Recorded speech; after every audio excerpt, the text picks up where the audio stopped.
तो सपा कांग्रेस में गठबंधन हुआ फाइनल। लखनऊ से ये बड़ी खबर है, जहां लोकसभा का चुनाव समाजवादी पार्टी और कांग्रेस एक साथ लड़ेगी। 17 सीटों पर कांग्रेस चुनाव लड़ेगी, तो 17 सीटों पर कांग्रेस के प्रत्याशी चुनाव लड़ेंगे। वहीं 63 सीटों पर इंडिया गठबंधन एक साथ लड़ेगा चुनाव। संयुक्त प्रेस वार्ता में सीटों पर यह फैसला हुआ है, जहां बाराबंकी, रायबरेली, अमेठी समेत कुल ऐसी 17 सीटें घोषित कर दी गई है, जहां पर कांग्रेस के प्रत्याशी चुनाव लड़ेंगे। इस दौरान समाजवादी पार्टी के तरफ से कहा गया है कि वो सभी सीटों पर कांग्रेस का समर्थन करेगी।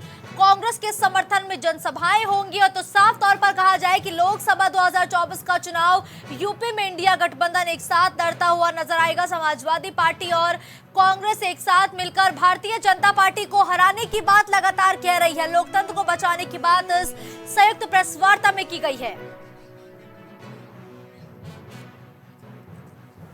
तो जयप्रकाश पांडे जी, प्रवक्ता कांग्रेस, इस वक्त हमारे साथ जुड़ चुके हैं। जयप्रकाश जी, पहले तो मैं आपका प्राइम टीवी पर बहुत बहुत स्वागत करूंगी। Thank you. बिल्कुल, देखिए जयप्रकाश जी, अब तो तय हो चुका है कि 17 सीटों पर कांग्रेस चुनाव लड़ेगी। क्या स्ट्रैटेजी है आगे की? देखिए, संख्या का मसला नहीं है। ये था कि इस सूबे में जो भी जमहूरियत लोकतंत्र के प्रति लगाव रखते थे, सामाजिक न्याय की विरासत बचाना चाहते थे, तो वो सारी ताकतों को एक होके लड़ना था। और जाहिर सी बात है कि इस गठबंधन पहले से ही था, क्योंकि हमारे शीर्ष नेतृत्व ने कभी भी गठबंधन के प्रतिकूल कोई टिप्पणी करी ही नहीं। अब ये तो ये है कि इनके भाजपा द्वारा और भाजपा के कुछ समर्थित मीडिया द्वारा उड़ाई गई खबरें थी, और इससे स्पष्ट हुआ है। और जाहिर है कि इस गठबंधन के लिए एक उत्तर प्रदेश के नागरिक के रूप में, प्रवक्ता के रूप में हम लोग बहुत बहुत स्वागत करते हैं और अपने शीर्ष दोनों दलों के शीर्ष नेतृत्व का के प्रति हार्दिक आभार जताते हैं। बिल्कुल, देखिए जयप्रकाश पांडे जी, एकता में बल होता है, बहुत पुरानी कहावत है। अब तो तय हो चुका है कि 2024 का चुनाव कांग्रेस और समाजवादी पार्टी एक साथ मिलकर लड़ेगी। लोकतंत्र को बचाने का चुनाव और बीजेपी के विजय रथ को रोकने का चुनाव एक साथ लड़ेंगे। कितनी मजबूती से आप चुनावी मैदान में उतरेंगे?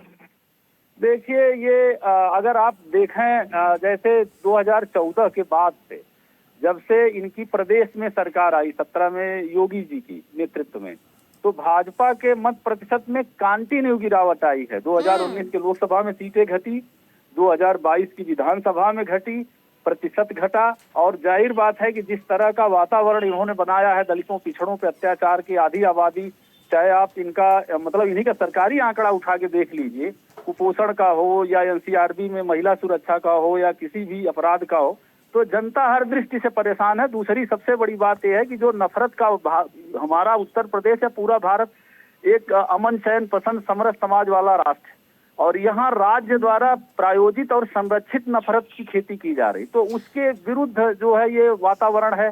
और निश्चित रूप से ये अगर आप देखिए, जैसे राहुल जी की यात्रा थी, हमारी तो कितनी सीटें, 2 सीटें हैं, लेकिन पूरे बंगाल में, बिहार में कहीं भी हमारी नहीं सरकार। लेकिन जनता का जो सैलाब उमड़ा था वो इंडिकेटर था कि जनता क्या चाहती है। बिल्कुल ठीक है, धन्यवाद जयप्रकाश जी हमारे साथ जुड़ने के लिए। तो यूपी में इंडिया अलायंस में सीटों का बंटवारा फाइनल हो चुका है। आज संयुक्त रूप से प्रेस वार्ता हुई और सपा ने 17 सीटें कांग्रेस को दी। बाकी बची हुई 63 सीटों पर समाजवादी पार्टी चुनावी हुंकार भरती हुई नजर आएगी।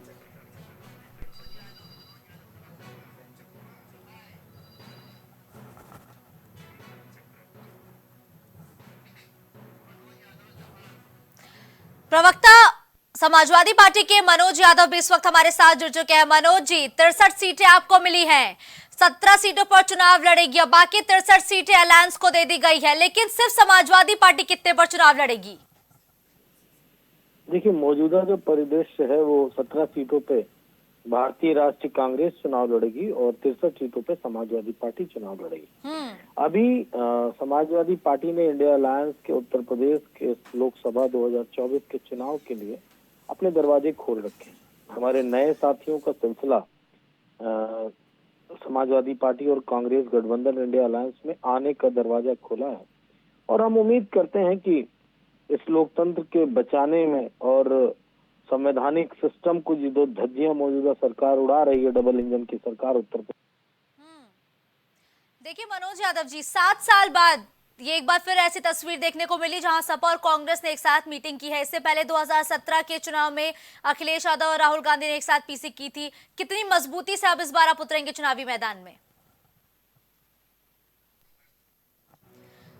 तो मनोज यादव जी से संपर्क टूट गया है, दोबारा संपर्क स्थापित करने की कोशिश की जाएगी। तो देखिए, 7 साल बाद सपा और कांग्रेस की संयुक्त प्रेस वार्ता देखने को मिली है। इससे पहले 2017 में एक ऐसी संयुक्त प्रेस वार्ता हुई थी जहां अखिलेश यादव और राहुल गांधी एक साथ चुनाव लड़ने और सीट शेयरिंग की जानकारी देते हुए नजर आए थे।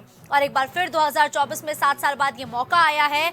साल बदल गया है लेकिन तस्वीर एक बार वही देखने को मिल रही है, जहां समाजवादी पार्टी और कांग्रेस एक बार फिर से चुनावी मैदान में एक साथ चुनाव लड़ेगी। 17 सीटों पर कांग्रेस चुनाव लड़ेगी, जबकि 63 अन्य बची हुई सीटों पर समाजवादी पार्टी और बाकी अन्य जो सहयोगी दल है वो चुनाव लड़ते हुए नजर आएंगे। सीट शेयरिंग का फाइनली ऐलान हो चुका है, सब कुछ ऑन द राइट ट्रैक है और अटकलें है कि अब भारत जोड़ो न्याय यात्रा में जल्दी अखिलेश यादव राहुल गांधी के साथ नजर आने वाले हैं। वही आज इस प्रेस कॉन्फ्रेंस में कांग्रेस के यूपी प्रभारी अविनाश पांडे, प्रदेश अध्यक्ष अजय राय, सपा के प्रदेश अध्यक्ष नरेश उत्तम पटेल और राजेंद्र चौधरी भी मौजूद रहा। देखिए कि मंच की तस्वीरें हैं जिस पर 2 नेता समाजवादी पार्टी के तो 2 नेता कांग्रेस के नजर आ रहे हैं। कांग्रेस के यूपी प्रभारी अविनाश पांडे भी इन तस्वीरों में देखे जा सकते हैं। प्रदेश अध्यक्ष अजय राय उनके बगल में मौजूद है। समाजवादी पार्टी के प्रदेश अध्यक्ष नरेश उत्तम पटेल को भी आप देख पा रहे होंगे। राजेंद्र चौधरी भी इस प्रेस कॉन्फ्रेंस के दौरान नजर आए हैं और चारों ही नेताओं की तरफ से बड़ी बातें कही गई हैं, लेकिन जो निष्कर्ष निकला है वो फिलहाल यही है कि यूपी में सभी 80 सीटों पर इंडिया गठबंधन एक साथ चुनाव लड़ेगा। समाजवादी पार्टी और कांग्रेस एक साथ चुनाव लड़ेगी। जहां कांग्रेस 17 सीटों पर चुनाव लड़ेगी तो वहीं बाकी बचे हुए 63 सीटों पर समाजवादी पार्टी चुनाव लड़ेगी।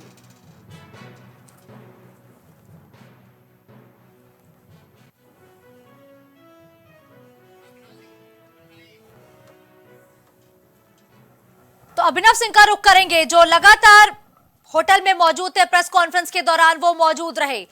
अभिनव, प्रेस कॉन्फ्रेंस के दौरान जो एकता की तस्वीर है वो कैसी देखने को मिली? जी बिल्कुल, कांग्रेस प्रदेश अध्यक्ष अजय राय, प्रदेश उत्तम पटेल और उनके राष्ट्रीय प्रवक्ता राजेंद्र चौधरी एक साथ हाथ उठाते हुए नजर आए और उन्होंने इस दौरान अपनी सीटों की भी घोषणा कर दी। आपको बता दें, समाजवादी पार्टी यूपी में 63 लोकसभा सीटों पर चुनाव लड़ेगी, तो वहीं कांग्रेस 17 सीटों पर चुनाव लड़ेगी। रायबरेली, अमेठी, कानपुर नगर, फतेहपुर सीकरी, बांसगांव, सहारनपुर, प्रयागराज, महाराजगंज, वाराणसी, बुलंदशहर, गाजियाबाद, मथुरा, सीतापुर सहित कुल 17 सीटें कांग्रेस के खाते में गई हैं। बंटवारे के तहत समाजवादी पार्टी इन 17 सीटों पर कांग्रेस को चुनाव लड़ाएगी और उनका सपोर्ट करेगी। वहीं अन्य 63 सीटों पर समाजवादी पार्टी चुनाव लड़ेगी और इन 63 सीटों पर कांग्रेस उसको सपोर्ट करेगी। बिल्कुल ठीक है, तो सीट शेयरिंग का बंटवारा हो चुका है, सब कुछ फाइनल है, राइट ट्रैक पे चल रहा है। 2 दिन का ब्रेक था भारत जोड़ो न्याय यात्रा में। अब जब कल इस न्याय यात्रा की शुरुआत होगी तो क्या अखिलेश यादव अब नजर आ सकते हैं? क्योंकि उनकी फाइनली डिमांड तो यही थी ना कि जब तक सीट शेयरिंग पर बात नहीं होगी तब तक वो यात्रा में शामिल नहीं होंगे। जी बिल्कुल, अखिलेश यादव की जो डिमांड थी कि पहले सीट का बंटवारा हो जाए उसके बाद ही वह न्याय यात्रा में शामिल होंगे, वह उनकी डिमांड मान ली गई है और 17 सीटों पर कांग्रेस ने सहमति दे दी है। पहले ये सीटें 11 दी गई थी जो कि बढ़ाकर 17 कर दी गई हैं। इसके अलावा महत्वपूर्ण बात ये आई है प्रेस कॉन्फ्रेंस में सामने, जिसमें खजुराहो सीट पार्टी के खेमे में गई है। समाजवादी पार्टी गठबंधन के तहत, इंडिया गठबंधन के तहत लोकसभा चुनाव अब खजुराहो में भी लड़ेगी। कांग्रेस वहां पर समाजवादी पार्टी का सपोर्ट करती हुई नजर आएगी। बिल्कुल, मध्य प्रदेश की एक सीट पर भी लाजमी है कि इस प्रेस कॉन्फ्रेंस के दौरान ऐलान किया गया है। लेकिन देखिए, कांग्रेस की तरफ से लगातार 20 सीटों की डिमांड की जा रही थी कि हमें 20 सीटों पर चुनाव लड़ना है, लेकिन अब जो प्रेस कॉन्फ्रेंस के दौरान जो बात निकल के सामने आई वो 17 सीटों पर कांग्रेस चुनाव लड़ेगी और समाजवादी पार्टी ने भी कहा है कि वो हर एक सीट पर लगातार समर्थन करेगी। अब क्या लगता है कितनी मजबूती के साथ ये अलायंस धरातल पर उतरने वाला है और भारत जोड़ो न्याय यात्रा इस अलायंस को और कितनी मजबूती देगी यूपी में?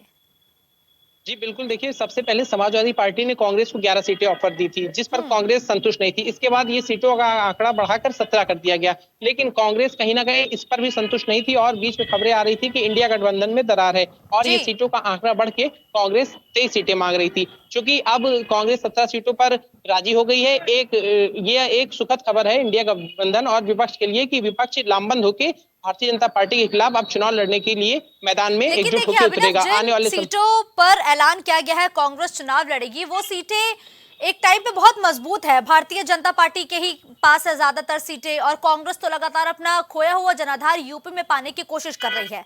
अब इन 17 सीटों पर कांग्रेस किस विशेष रणनीति के तहत चुनावी मैदान में उतरेगी, क्योंकि चुनाव बहुत बड़ा है। जी बिल्कुल, इस सीट बंटवारे के बाद कांग्रेस समाजवादी पार्टी का जो वोट शेयर है उसको भी अपने पार्टी में लाना चाहेगी, क्योंकि जब चुनाव होगा तो समाजवादी पार्टी का जो परंपरागत वोट है, जब तक वो कांग्रेस को नहीं मिलेगा तब तक कांग्रेस के लिए यह सीट निकालना मुश्किल होगा। कई सीटें ऐसी भी हैं इनमें जहां पे वर्तमान समय में बीजेपी काबिज है और काफी मजबूती से है, चाहे हम बाराबंकी की सीट बात करें, चाहे अन्य किसी सीट की बात करें। और वाराणसी सीट जहां पे आज यह सीट गठबंधन को दे दी गई है, कांग्रेस के खाते में गई है, इस सीट पर कल समाजवादी पार्टी पहले ही अपना प्रत्याशी घोषित कर चुकी है। ऐसी सीटों को चिन्हित करके अब कांग्रेस वापस से अपना यहाँ पर प्रत्याशी घोषित करेगी। बिल्कुल, देखिए अभिनव, आज इस प्रेस कॉन्फ्रेंस के दौरान अभी आपने वाराणसी का जिक्र किया, एक सवाल आया कि अजय राय भी आज वाराणसी के बारे में बताते हुए नजर आ रहे थे। क्या लग रहा है कि अजय राय को वाराणसी से चुनाव लड़ने का मौका देगी कांग्रेस, क्योंकि आज जिस तरीके से वो काशी का जिक्र करते हुए नजर आए उससे कहीं ना कहीं एक ये संदेश देने की कोशिश की गई कि वहां से प्रत्याशी अजय राय होने वाले हैं।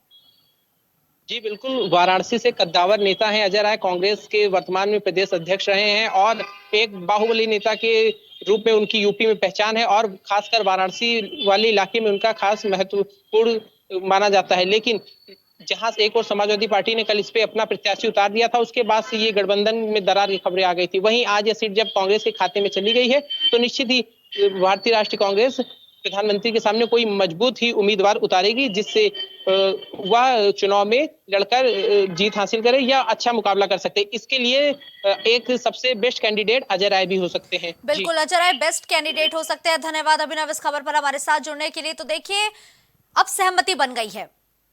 लगातार ये खबरें थी कि गठबंधन में रार हो रही है, गठबंधन टूट सकता है, लेकिन अब कहा जाए तो इन सारी अटकलों पर पूरी तरीके से पूर्ण विराम या इंग्लिश में कहे कि फुल स्टॉप लग गया है, क्योंकि आज 7 सालों के बाद एक बार फिर मंच पर समाजवादी पार्टी और कांग्रेस एक साथ नजर आए।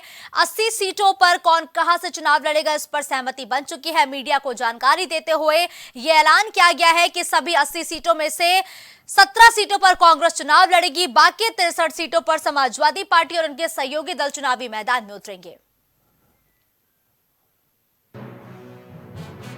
तो छिंदवाड़ा पहुंचे मुख्यमंत्री डॉक्टर मोहन यादव। मध्य प्रदेश के मुख्यमंत्री छिंदवाड़ा पहुंचे हैं, तो डॉक्टर मोहन यादव छिंदवाड़ा भी पहुंच चुके हैं। मुख्यमंत्री का हवाई पट्टी पर आगमन हुआ है। मुख्यमंत्री का हवाई पट्टी पर बेहद ही गर्मजोशी के साथ कार्यकर्ताओं ने स्वागत किया है। हवाई पट्टी पर मुख्यमंत्री का आगमन हुआ है। रोड शो के बाद विशाल जनसभा को संबोधित भी करते हुए नजर आए मोहन यादव। तो रोड शो के बाद एक विशाल जनसभा को संबोधित भी करते हुए वो नजर आए हैं। छिंदवाड़ा पहुंचे मुख्यमंत्री डॉक्टर मोहन यादव। छिंदवाड़ा में आज मैं खास करके वैसे पांडुरना में आया था, लेकिन छिंदवाड़ा में मेरा पहला प्रवास है मुख्यमंत्री बनने के बाद।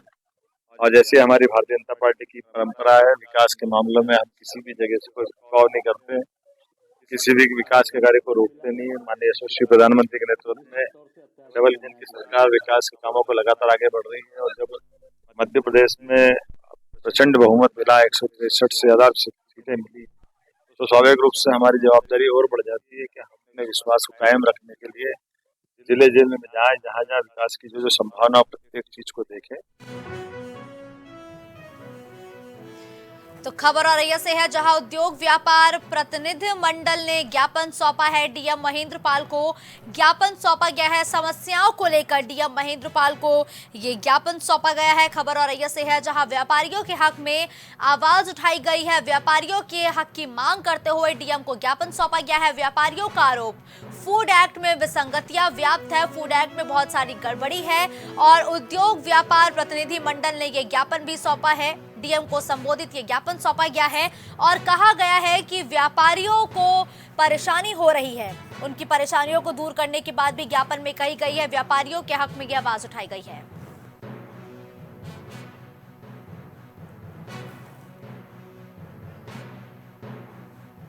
तो छिंदवाड़ा पहुंचे मुख्यमंत्री डॉक्टर मोहन यादव। मुख्यमंत्री का हवाई पट्टी पर आगमन हुआ है। मुख्यमंत्री का हवाई पट्टी पर आगमन हुआ है। रोड शो के बाद विशाल जनसभा को वो संबोधित करेंगे। तो रोड शो के बाद एक विशाल जनसभा को वो संबोधित करते हुए भी नजर आएंगे। तो मुख्यमंत्री डॉक्टर मोहन यादव छिंदवाड़ा पहुंचे हैं, जहां वो रोड शो के बाद एक विशाल जनसभा को संबोधित करते हुए भी नजर आने वाले हैं। फोन लाइन पर अरविंद वर्मा छिंदवाड़ा से इस वक्त हमारे साथ जुड़ चुके हैं। अरविंद, देखिए, जनसभा को संबोधित करने की खबर लगातार सामने आ रही थी, क्या डॉक्टर मोहन यादव जनसभा को संबोधित कर चुके हैं? जी, आपको जैसा मैं बताना चाह रहा हूं कि मुख्यमंत्री जी का रोड शो होने के बाद उन्होंने जनसभा को संबोधित किया। संबोधन के दौरान विपक्षियों पर किस तरीके से डॉक्टर मोहन यादव हमलावर नजर आए? नहीं, विपक्षियों के दौरान तो मोहन यादव ने बहुत कटाक्ष किया, और वैसे समय ज्यादा होने के कारण वो ज्यादा समय ना दे पाए छिंदवाड़ा में। बिल्कुल ठीक है, धन्यवाद इस खबर पर हमारे साथ जुड़ने के लिए। कुछ भाव पुष्प। आप देख रहे हैं प्राइम टीवी, सच साहस सरोकार।